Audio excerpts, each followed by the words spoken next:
Tips sebelum kerja ke luar negeri, kenapa itu sangat banget penting kita preparein atau persiapkan sebelum kita pergi ke luar negeri. Karena itu akan mempengaruhi kepada pola hidup kita tentunya. Jadi kita harus tahu dulu nih negara mana yang akan kita tuju, mengenai iklimnya, waktunya, kemudian bahasanya.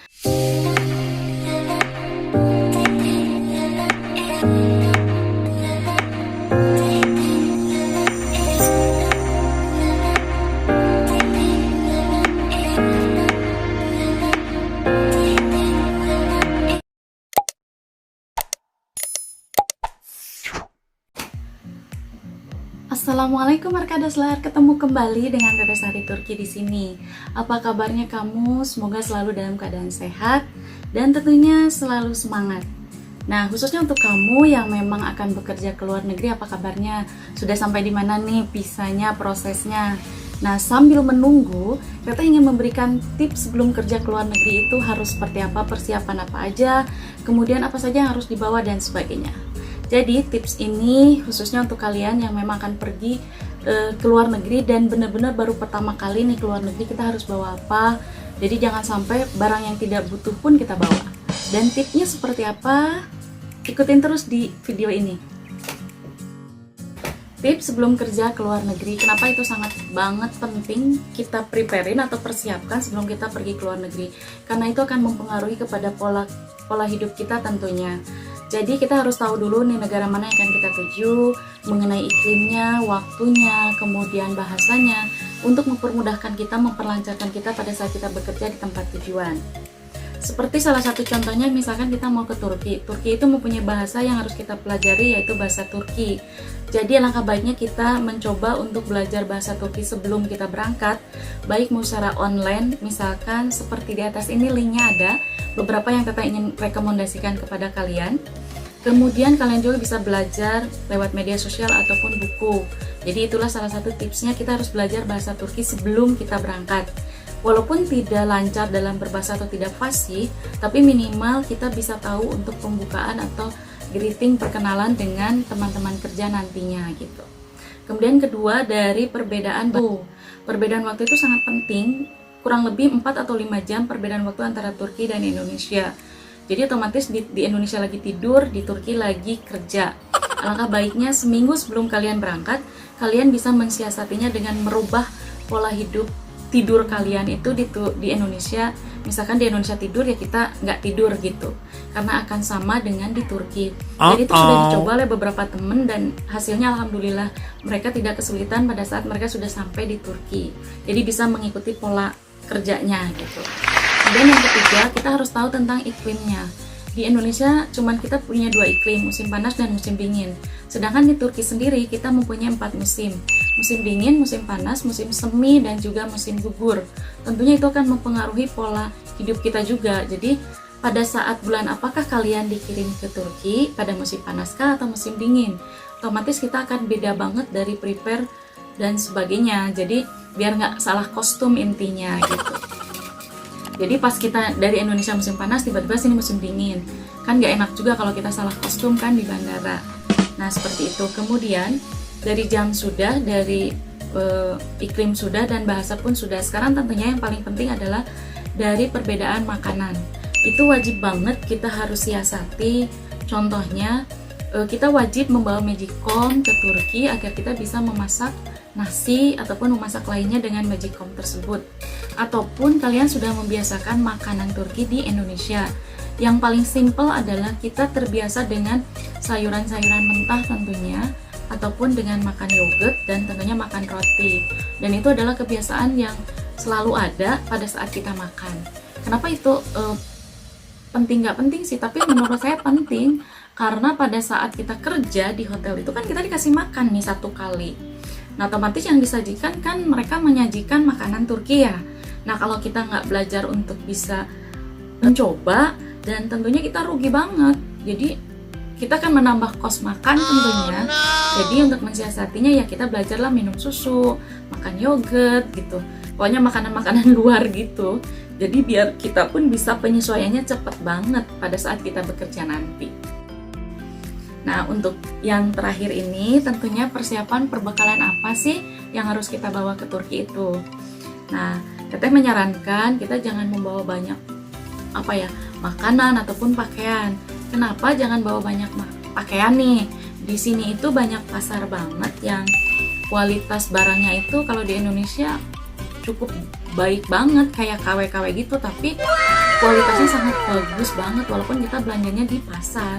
Karena di sini pasar-pasarnya gede banget dan menyediakan semua komplit dan tentunya dari harga murah banget. Jadi untuk pakaian dan sebagainya kalau di Turki murah, dan kalian nggak usah bawa banyak-banyak lah kalau untuk kerja ya, kan kerja juga udah pakai pakaian seragam biasanya. Nah untuk selanjutnya masalah makanan itu di sini di Turki banyak banget nih, yang makanan Indonesia pun ada, jadi ya nggak usah banyak-banyak lah, paling ya makanan-makanan yang memang bumbu-bumbu yang awet ya bisa kalian bawa lah gitu. Nah ini adalah rahasia sebetulnya, cuman ya teteh mau berbagi sama kalian. Misalkan gini, kalian pakai maskapai apa sih ke Turki, misalkan berapa kilo nih bagasi yang harus kita bawa.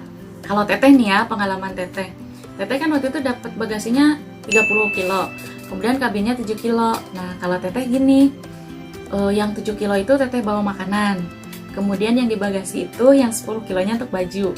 Nah yang 20 kilonya itu teteh tawarin nih ke teman-teman, ada yang mau titip barang nggak dari Indonesia gitu.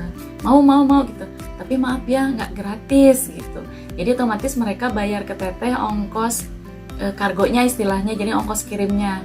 Teteh jual nih 1 kilonya itu $10.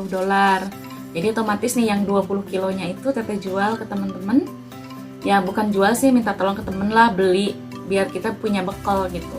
Jadi otomatis begitu teteh datang ke Turki itu, teteh udah punya uang nih bekal untuk 1 bulan persiapan kita bekal lah makan di Turki. Jadi sebelum kita dapat gaji pertama, otomatis kita udah punya bekal nih. Jadi kita nggak usah bawa bekal banyak dari Indonesia. Itu sebetulnya rahasia sih, karena kita pengen berbagi sama kalian, karena pada saat pandemi gini kan kita butuh uang banyak ya. Daripada kita ngeluarin uang banyak kan, langkah baiknya bila kita bisa memanfaatkan fasilitas yang kita bisa manfaatkan tentunya. Nah itulah tips yang ingin teteh bagikan, tips sebelum kerja ke luar negeri itu seperti apa. Dan semoga informasi itu bermanfaat untuk kalian semuanya yang baru banget mau datang ke Turki khususnya. Tapi ada satu hal yang perlu kalian persiapkan. Ini di masa pandemi ya, di masa pandemi seperti ini tentunya kita sangat berharap bahwa kita tuh dapat sesuai dengan keinginan, sesuai dengan kontrak kerja.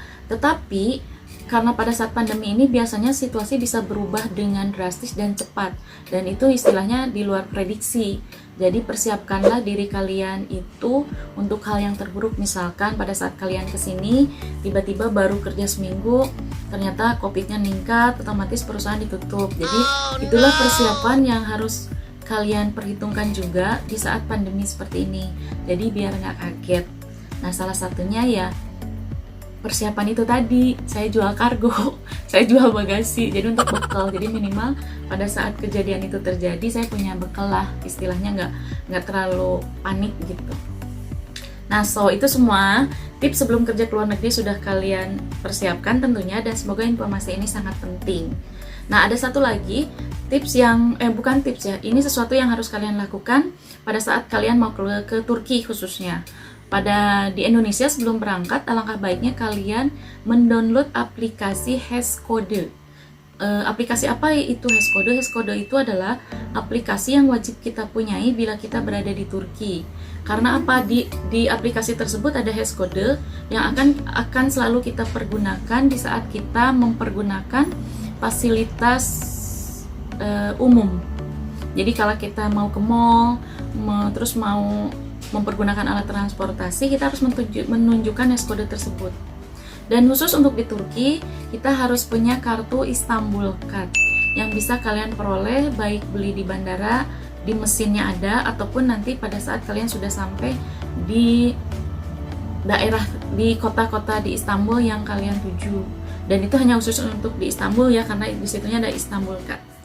Jadi itulah informasi yang ingin teteh berikan kepada kalian semuanya, semoga dapat bermanfaat tentunya, khususnya untuk kalian yang baru saja datang ataupun mau berangkat ke Turki. Dan tentunya untuk kalian yang baru saja mampir ke channelnya Teteh minta tolong di subscribe. Like-nya kan gratis, jadi tinggal tekan subscribe-nya sampai loncengnya bunyi teng-teng. Kemudian like, komen, juga bantu share tentang informasi ini. Dan tentunya untuk kalian yang ada pertanyaan ataupun usulan, kalian bisa tulis di komen di bawah ini, dan insya Allah Teteh akan carikan informasinya untuk kalian semuanya. Tetap jaga kesehatan dan tetap semangat, dan Hoşgeldiniz untuk kalian yang mau datang ke Turki, apalagi untuk di perhotelan bidang spa terapis. Oh ya, untuk kalian yang memang di bidang spa terapis, tunggu ya. Nanti Teteh akan kasih satu treatment yang wajib kita ketahui, yaitu Turkish bath atau hamam, yang mau nggak mau kita harus mempelajarinya. Nanti kita coba bagikan informasinya kepada kalian. Jadi kepoin terus channelnya Teteh Sari Turki. Sampai jumpa di video-video berikutnya.